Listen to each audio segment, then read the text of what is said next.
사도행전 1장 8절 말씀, 우리 한 절이니까 한 목소리로 읽겠습니다. 오직 성령이 너희에게 임하시면 너희가 권능을 받고 예루살렘과 온 유대와 사마리아와 땅끝까지 이르러 내 증인이 되리라 하시니라. 아멘.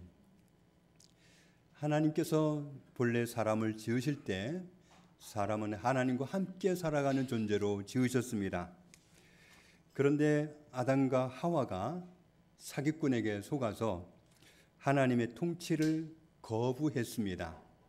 창세기 3장에 있는 말씀을 보면 하나님의 통치를 거부하고 나니까 하나님을 더 이상은 뵐 수가 없는 자신이 되었다는 사실을 알고 하나님의 인기척이 느껴질 때 자신을 숨깁니다. 숨긴들 숨겨지지도 않을 텐데 뻔히 알면서도 숨겨보려고 하는 거죠. 하나님을 떳떳이 뵐 수 없는 죄인된 자신을 발견하는 거죠. 22절부터 23절에 있는 말씀을 보면 아담과 하와는 하나님의 통치를 거부했기 때문에 더 이상 하나님이 계시는 곳에 머물지를 못하고 거기에서 추방을 당했습니다. 그런데 그것은 영원한 추방이 아니었습니다. 왜냐하면 15절을 보면 그 추방이 있기 훨씬 전에 사람을 속여서 하나님의 통치를 거부하고 멸망에 빠지게 만들었던 사탄을 향해서 하나님이 선포하시는 말씀이 내가 여자의 후손을 보내서 사람을 구원하겠다. 그 선포를 먼저 하셨습니다. 어떤 분이 그런 책을 썼어요. 아픈 사람의 99%는 목이 뭉쳐 있다. 그런 책을 썼더라고요. 그래서 그 책 내용을 얼핏 읽어주는 그런 내용을 잠시 들어봤는데 사람은 머리가 무겁잖아요. 제가 군대 있을 때 11m 높이 3층 높이에서 떨어지는 훈련을 했었는데 떨어지는데 머리가 먼저 떨어지더라고요. 그런데 우리가 머리를 앞으로 숙이는 그런 행동을 많이 하면 이 목이 머리를 떠받쳐야 되는데 편안하게 떠받치지를 못하게 되고 그래서 여러 가지로 신경을 많이 쓰다 보니까 목에서 부작용이 많이 생긴답니다.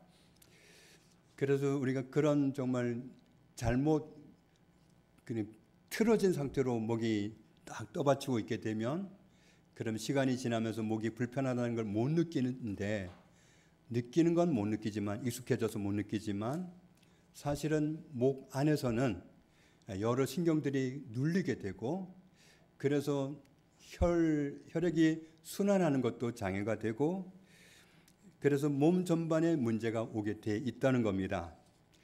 그래서 그런 얘기를 들으면서 상당히 공감이 됐습니다. 그래서 목만 잘 풀어줘도 뇌가 몸을 치료한다고 합니다. 굉장히 일리가 있다고 들었습니다. 우리는 어릴 때도 세상을 사는 게 만만치 않다는 걸 느꼈습니다.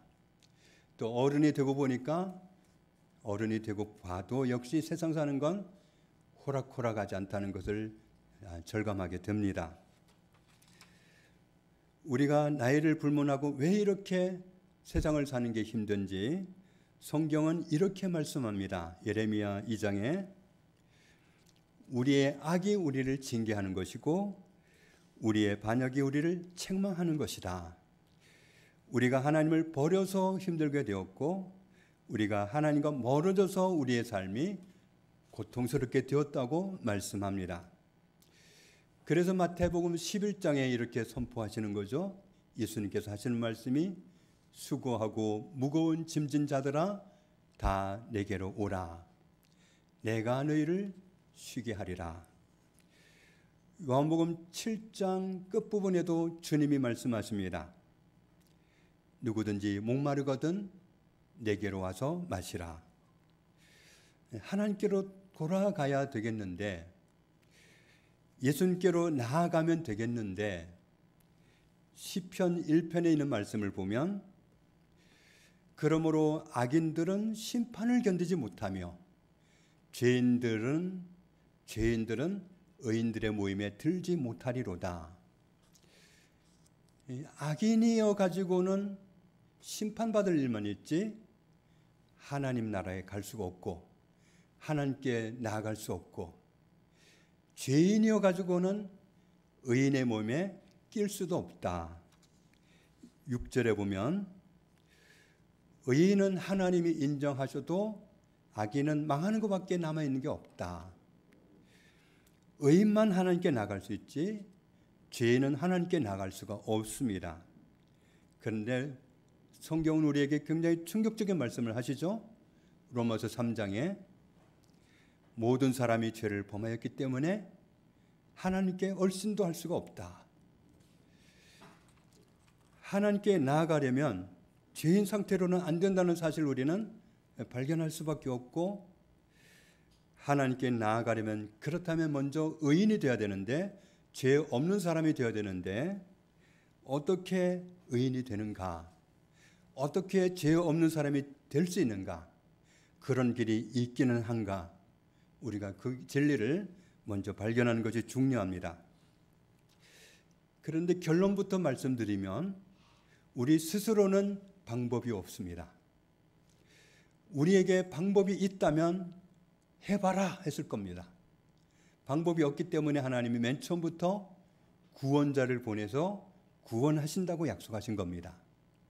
우리가 스스로도 자기를 구원할 수 있었다면 그러면 그건 구원이 아닙니다. 자기가 어떻게 해낸 거지 구원이 아닙니다. 할 수가 없기 때문에 구원자가 오셔서 구원해 주시는 게 구원이지 내가 하는 건 구원이 아닙니다. 구약 성경에 한결같이 약속하시는 말씀이 구원자에 관한 말씀입니다. 우리를 구원하는 구세주가 어떤 모습으로 오시고 어느 지역으로 오시고 우리를 구원하기 위해서 어떻게 하시는지, 어떤 방법으로 우리를 구원하시는지 구약 성경에 가득 채워진 내용이 전부 그런 내용입니다.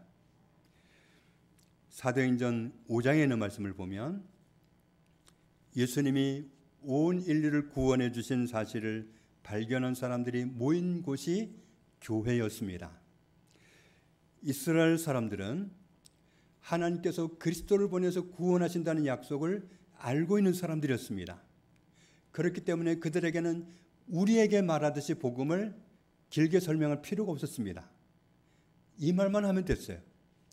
예수님이 그리스도입니다. 그러면 그 사람들은 다 알아들어요. 왜냐하면 하나님이 그리스도를 보내서 구원하신다는 약속을 다 알고 있었기 때문에. 그런데 얼마 전에 십자가에 죽으셨던 그 예수님, 지금은 부활하셨다고 소문이 떠들썩한 그 예수님, 그 예수님이 그리스도야. 하나님이 우리를 구원하기 위해서 그리스도를 보내신다고 했는데 바로 예수님이 그리스도야. 그러면 이스라엘 사람들은 긴 설명이 필요 없어요. 덧붙이는 설명이 없어도 다 알아들어요. 아, 그렇다고. 그러면 믿는 사람들끼리는 서로 말하는 거죠. 응수하기를. 맞아요. 예수님이 그리스도예요. 모르는 사람들한테 예수님이 그리스도라고 말하는 게 복음을 전하는 복음 내용이 전부였습니다. 고린도전서 15장에 예수님은 구약 성경에 예언된 대로 우리를 구원하기 위해서, 우리의 죄를 없애주시기 위해서 죽임당하는 자리를 떠나지 않으셨습니다. 그리고 역시 구약 성경에 예언된 대로 정확하게 사흘 만에 다시 살아나셨습니다. 로마서 3장 말씀 다시 한번 보면, 그래서 말씀이 23절에서 끝나는 것이 아니라 23절만 있었다면 우리는 굉장히 절망할 수밖에 없는데 문제가 달라졌다는 사실을 말씀합니다. 24절 같이 읽습니다. 그리스도 예수 안에 있는 속량으로 말미암아 하나님의 은혜로 값없이 의롭다 하심을 얻은 자 되었느니라. 이 말씀에 의하면 사실 여러 차례 말씀드렸듯이 모든 사람은 이미 의인이 됐습니다. 모든 사람은 예수님의 공로로 죄 없는 사람이 되었어요. 그렇기 때문에 하나님에게 나아갈 수 있게 되었고 하나님 나라에도 들어갈 수 있게 되었어요. 예수 그리스도의 공로로 그렇게 되었습니다. 예수님이 우리의 죄를 없애주시려고 십자가에 자기 몸을 맡기셨고 그 결과로 의인을 만들어 주셨기 때문에 우리는 하나님을 뵐 수도 있고 하나님 나라에 들어갈 수도 있게 되었습니다. 예수님은 몇몇 사람, 마음에 드는 사람을 선택해가지고 그들만을 위해서 그렇게 희생하신 게 아니라 모든 사람을 위해서 그렇게 하셨습니다. 요한복음 1장에 보면 세례 요한이 성령님이 알게 해주신 바를 가지고 선포합니다. 뒷부분에 보면 보라 세상 죄를 지고 가는 하나님의 어린 양이로다. 세상 모든 사람의 죄를 지고 가시는 하나님의 어린 양이로다. 요한일서 2장에 있는 말씀 보면 그는 우리 죄를 위한 화목 제물이니 지금 은혜교회 안에 있는 우리만 위할 뿐 아니요 온 세상의 죄를 위하심이라.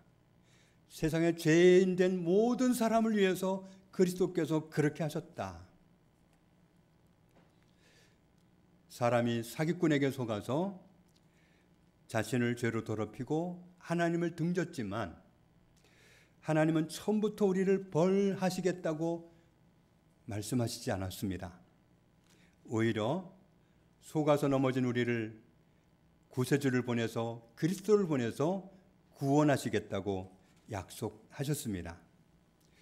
요한복음 3장 17절에 있는 말씀을 보면 하나님이 아들을 구세주로 보내신 목적은 죄인들을 심판하기 위해서가 아니라 죄인을 죄 없는 사람 되게 해서 살려주시려고 구원받게 하시려고 아들을 보내주신 거다. 시편 103편에 이렇게 말씀합니다. 동이 서에서 먼 것 같이 우리 죄과를 우리에게서 멀리 옮기셨으며, 이 말씀은 예수 그리스도가 오시기 전 얘기예요. 예수 그리스도가 십자가에 못 박히기 오래전에 하신 말씀이 동이 서에서 먼 것 같이 우리의 죄과를 우리에게서 멀리 옮기셨으며, 하나님은 처음부터 우리를 벌할 계획이 없으셨다는 거죠. 하나님은 처음부터 그리스도를 통해서 우리의 죄를 멀리 옮겨버리시고 우리를 벌하지 않기로 작정하셨다는 말씀이죠. 이사야 44장에도 같은 말씀을 합니다. 같이 읽습니다. 내가 내 허물을 빽빽한 구름같이 내 죄를 안개같이 없이 하였으니 너는 내게로 돌아오라. 내가 너를 구속하였음이니라. 하나님은 이미 구원해 놓으셨어요. 작정하셨기 때문에 이렇게 선포하시는 겁니다. 우리가 잠시 생각을 해보면 예수님이 모든 사람의 죄를 십자가에서 담당하셨고 죽으셨다가 살아나셨습니다.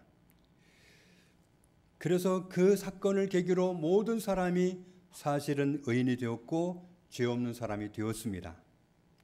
모든 사람은 하나님께 나아갈 수 있게 되었고 하나님 나라도 들어갈 수 있게 되었습니다. 그런데 아이러니하게도 천국에 들어가는 사람은 많지 않다고 주님이 말씀하셨습니다. 누가복음 13장에는 말씀 봅니다. 어떤 사람이 예수님께 여쭙습니다. 주여, 구원을 받는 자가 적으니까 구원받는 사람이 적습니까? 다른 말로 하면 천국에 들어가는 사람이 적습니까? 이런 질문입니다. 그때 예수님이 그들에게 이르시되 좁은 문으로 들어가기를 힘쓰라. 내가 너희에게 이르노니 들어가기를 구하여도 못하는 자가 많으리라.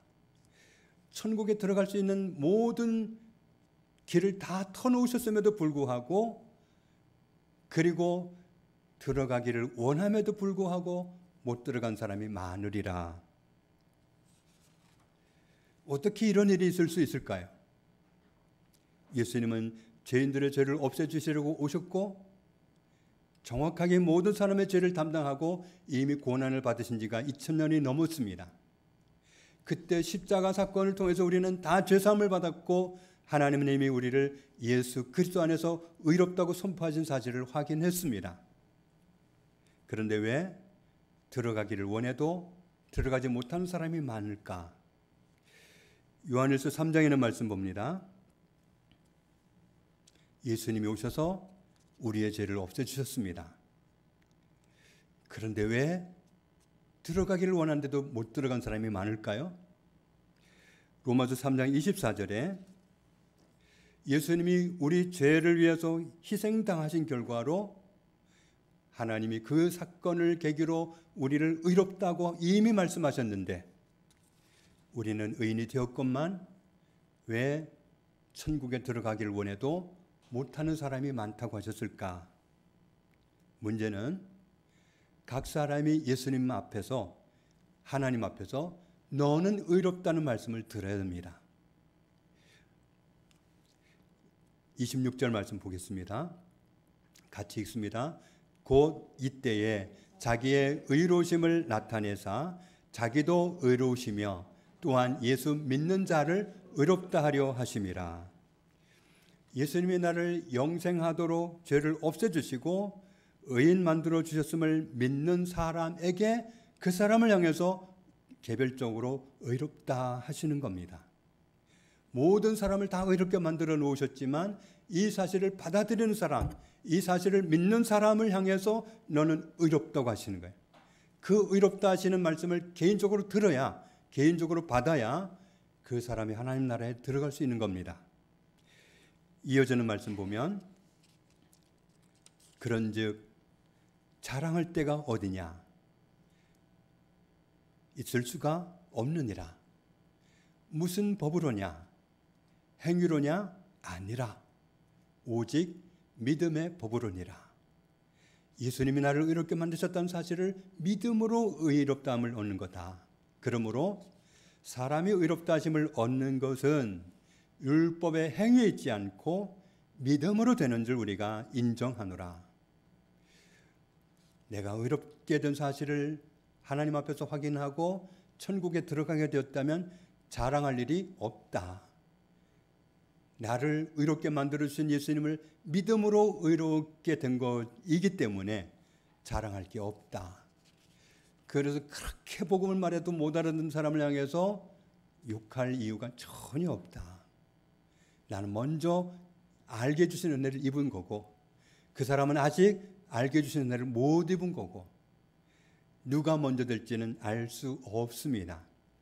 지금은 내가 먼저 된 것 같지만, 먼저 깨닫고 먼저 일꾼 된 것 같지만, 먼저 천국 들어갈 것 같지만 알 수 없는 일입니다.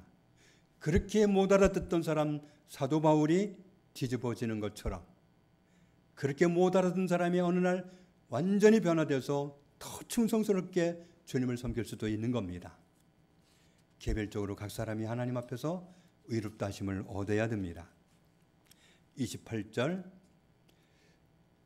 그러므로 사람이 의롭다 하심을 얻는 것은 율법에 행위했지 않고 자기 행위했지 않고 믿음으로 되는 줄 우리가 인정하노라.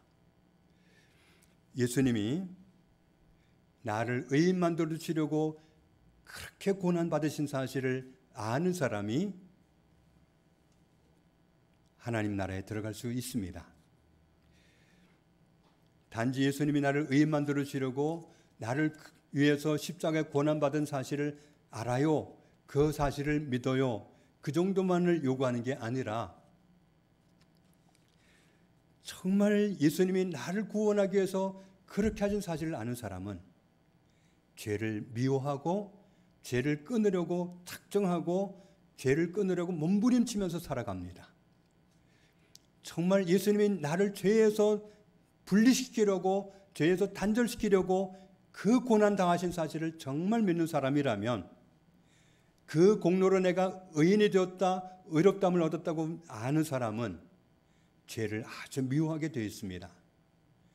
그리고 다른 사람이 죄를 짓도록 유혹하면 거기에 말려들지 않으려고 미움받는 것을 각오하고 선포합니다.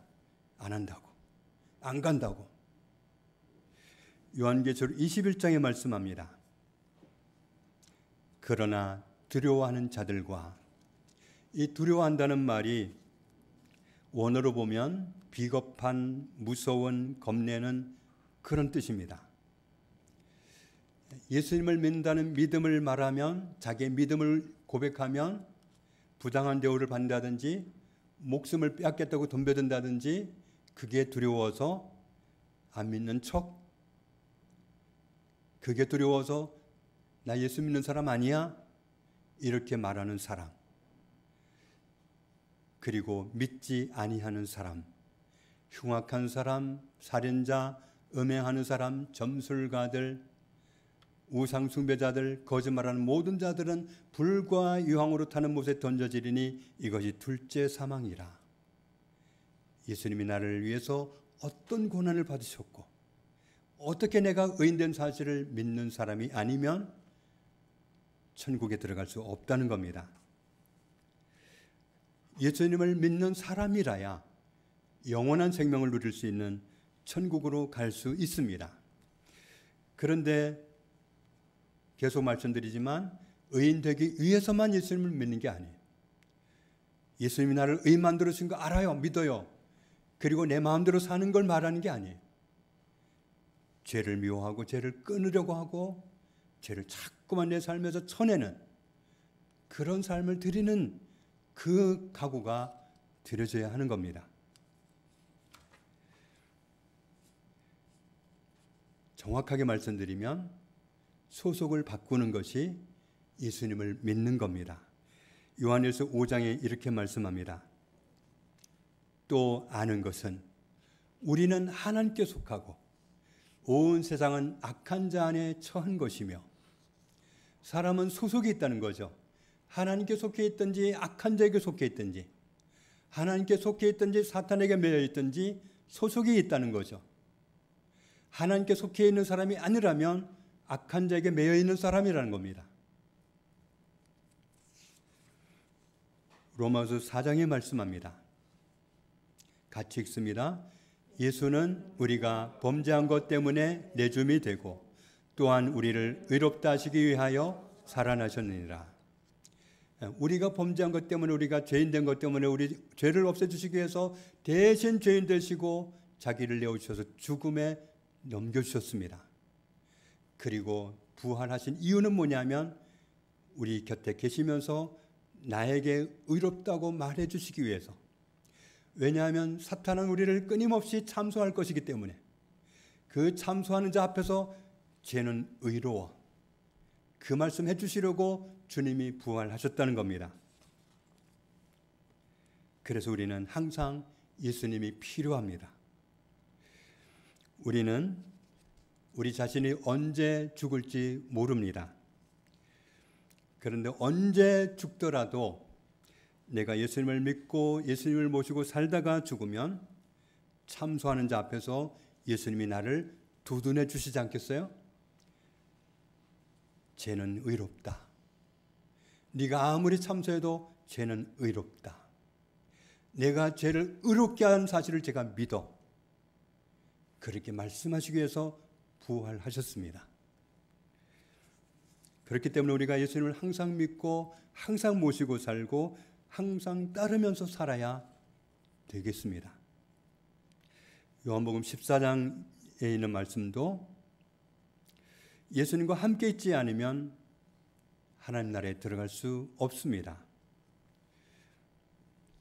예수님은 완벽한 죄인이었던 우리를 의인 만들어 주시려고 부당한 재판을 받으면서 아주 합당한 재판을 받으시는 것처럼 고스란히 뒤집어 쓰시고 억울하게 죄인이라는 누명을 쓰셨는데도 불구하고 하나도 억울함이 없는 것처럼 마땅한 것처럼 받아들이시고 십자가를 지워드릴 때 뿌리치지 않고 그걸 지고 고난 받으셨습니다. 벌거벗겨 놓고 채찍으로 그렇게 내리칠 때, 그렇게 아파하시고 죽을 것 같은 고통을 당하실 때도 그게 합당한 것처럼 그냥 참아내셨습니다. 내 죄를 없애주시려고. 십자가에서 사람들이 조롱했습니다. 그러나 주님은 십자가에서 내려오시지 않았습니다. 십자가에 같이 못 박힌 강도들이 조롱해도, 십자가 밑에 있는 어떤 사람들이 조롱해도 예수님은 십자가에 못 박혀서 끝까지 버티다가 죽임당하는 게 마땅한 것처럼 계셨습니다. 죄인된 우리를 의인 만들어 주시려고 그렇게 하신 겁니다. 우리를 그렇게도 죄 없는 사람 만들어서 영원히 사는 하나님 백성 만드시려고 그렇게 하신 겁니다. 그 예수님이 나와 함께 계시지 않으면 우리를 의롭다고 말해 주실 분이 없습니다. 요한일서 2장에 말씀합니다. 나의 자녀들아, 내가 이것을 너희에게 쓰면 너희로 죄를 범하지 않게 하려 함이라. 우리는 근본적으로 죄를 끊으려는 각오가 되어 있어야 됩니다. 그런데도 불구하고 죄를 짓게 되어 있어요. 그때는 절망하지 말아라. 만일 누가 죄를 범하여도 아버지 앞에서 우리에게 대언자가 있으니 곧 의로우신 예수 그리스도시라. 우리는 완벽할 수는 없습니다. 죄를 미워하고 죄를 끊으려고 하지만 완벽할 수는 없어요. 그래서 죄로 때로 자기를 더럽힐 수도 있지만 그것 때문에 절망하지는 말아라. 내가 너를 대변하마. 이 말씀을 하신 겁니다. 우리를 의인 만들어 주신 예수님이 승천하시기 전에 당부하신 말씀이 있습니다. 마태복음 28장에 하늘과 땅의 모든 권세를 가지신 분으로서 너희는 가서 모든 민족을 제자 삼으라. 그리고 그 다음 절을 보면 그렇게 하는 너와 항상 함께 있겠다. 마가복음 16장에도 너희는 온 천하에 다니며 만민에게 복음을 전파하라. 왜냐하면 그 사람들도 살아야 하기 때문에, 그 사람들도 하나님으로부터 의롭다함을 얻고 천국에 들어가야 되기 때문에, 그 사람들도 죄사함 허락하신 하나님의 은혜를 알고 구원받아야 되기 때문에 온 천하에 다니면서 만민에게 복음을 전파하라. 누가복음 24장에 이루어져야 할 성경의 내용을 말씀하십니다. 그래서 마음을 열어서 성경을 깨닫게 해주시는데 46절에 보면 그리스도가 이렇게 고난을 받고 제3일에 죽은 자 가운데서 살아날 것이 예언되어 있지 않았느냐. 47절에 그리스도의 이름으로 제3을 받게 하는 회개가 예루살렘에서 시작해서 모든 민족에게, 모든 족속에게 전파될 것이 예언되어 있지 않느냐. 그러면서 이 말씀을 하십니다. 너희는 증인이다. 너희는 이 모든 일의 증인이다. 아는 사람은 증인입니다. 목격한 사람은 증인입니다. 모르는 사람에게 알려줘야 됩니다. 그러면서 오늘 사도행전 1장에 이렇게 말씀합니다. 오직 성령이 너에게 임하시면 너희는 권능을 받고, 그래서 예언을 하고 병을 고치고 그런 것도 많이 있겠지만 그걸 언급하신 게 아니라 예루살렘과 온 유대와 사마리아와 땅끝까지 이르러 내 증인이 되리라. 성령님이 오셔서 하시는 일은 우리가 증인의 삶을 살게 하시는 겁니다. 우리가 증인 노릇을 해야 사람들이 듣고 생명을 잃지 않기 때문에, 천국을 놓치지 않기 때문에 증인이 되게 하시는 분이 성령님이십니다. 마태복음 24장에 이 천국 복음이 모든 민족에게 증언되어야 하는데 그러기 위해서 온 세상에 전파되리니 그제야 끝이 오리라. 우리가 복음을 전해야, 온 세상 모든 민족에게 복음을 전해야 이 세상이 끝이 납니다. 세상이 급박하게 돌아가고 정말 언제 어떻게 변수가 생길지 알 수가 없습니다. 예수님이 우리를 구원하셨는데도 불구하고, 죄인을 의인 만들어 주셨는데도 불구하고 이 사실을 알지 못해서 예수님을 믿지 못하면 천국에 갈 수 없고 영원히 멸망하게 되어 있습니다. 하나님은 모든 사람이 다 구원받기를 원하십니다. 그래서 우리에게, 모든 민족에게 이 구원의 길을 알려주라고 증인 노릇을 하라고 말씀하신 겁니다. 온 천하에 다니며 만민에게 복음을 전파하라. 누가복음 24장을 보면 예수님이 성경의 약속을 깨닫게 해주셨습니다. 그 다음 절을 보면 그리스도가 사람들의 죄를 위해서 고난 받으실 것과 죽으시지만 3일 만에 다시 살아날 것을 예언한 말씀을 알려주셨고, 예수님의 이름으로 죄사함을 받게 하는 그 회개가 우리에게서 끝나는 것이 아니라 내가 들었으면 내가 구원받았으면 그걸로 족한 게 아니라 모든 족속이 구원받도록 증거되어야 된다고 말씀하셨습니다. 그래서 우리를 증인 삼으신 겁니다. 다른 사람들을 살리기 위해서 하나님 우리를 증인으로 사용하기 원하십니다. 그래서 오늘 사도행전 1장 8절 말씀에 성령을 보내주신 목적이 있다는 거죠. 증인의 삶을 살도록 도와주시려고 성령이 오셨다.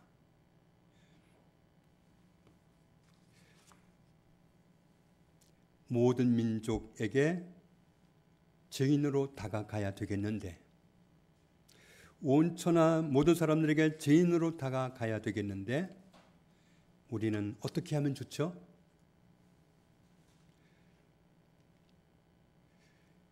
요한 3서 1장의 말씀을 봅니다. 요한 3서 1장 앞부분에 있는 이 말씀은 내용을 잘 살펴보면 선교사들을 돕는 일을 말씀하고 있습니다. 사랑하는 자여, 네가 무엇이든지 형제 곧 나그네 된 자들에게 행하는 것은 신실한 일이니. 나그네 된 사람이라고 그랬는데 외국에 복음을 전하기 위해서 나그네로 간 사람들을 말하는 겁니다. 그들을 위해서 하는 일은 신실한 일이다. 그 다음 절에 그 나그네 된 사람들이 너의 사랑을 교회 앞에서 증언하고 있다. 네가 하나님 앞에서 합당하게 그들을 전송하면 좋은 일을 한 것이다. 7절에 그 나그네 된 사람들을 어떤 사람들로 알면 되느냐 하면 그들은 주의 이름을 위해서 나간 사람들이다. 그들은 이방인에게 나아갔는데 증인의 사명을 감당하기 위해서 간 사람들이다. 그런데 그들은 이방인을 위해서 갔지만 이방인들에게서 아무것도 받고 그래서 그것으로 생활을 할 수가 없다. 선교사들은 선교지에 있는 사람들을 통해서 공급받고 살지를 못합니다. 그래서 그들을 돕는 사람들이 필요한 겁니다. 이 사람들은 선교하러 간 사람들인데 직함을 붙이자면 선교사들을 말하는 겁니다. 8절에 그러므로 우리가 이 같은 자들을 영접하는 것이 마땅하니 이는 우리로 진리를 위하여 함께 일하는 자가 되게 하려 함이라. 선교사들을 잘 도와주면 그건 함께 그들과 함께 온천에 복음 전하는 그 일을 감당하는 것이다. 실제로 이 말씀이 어떻게 번역될 수 있는지 다른 번역을 보겠습니다. 새번역 성경을 보면 그러므로 우리는 그런 사람들을 돌보아 주어야 마땅합니다. 그래야만 우리가 진리에 협력하는 사람이 될 것입니다. 선교사들을 후원하는 건 그건 우리와 별개의 일이 아니에요. 그건 진리가 전파되는 것에 협력하는 사람이 되게 하는 거다. 쉬운 성경 보겠습니다. 같이 읽습니다. 그러므로 우리가 그들을 도와야만 합니다. 우리가 직접 전도 여행을 떠날 수는 없지만 그들을 도우면서 우리 역시 진리를 위해 함께 일하는 사람이 되는 것입니다. 선교사들을 돕는다는 건 그들과 함께 간 거나 다름이 없다는 거예요. 현대어 성경으로 봐도 그러니 우리 스스로 그들을 돌보아 주어야만 합니다. 그래야만 우리도 주님의 일에 함께하는 동반자가 될 것입니다. 현대인 성경도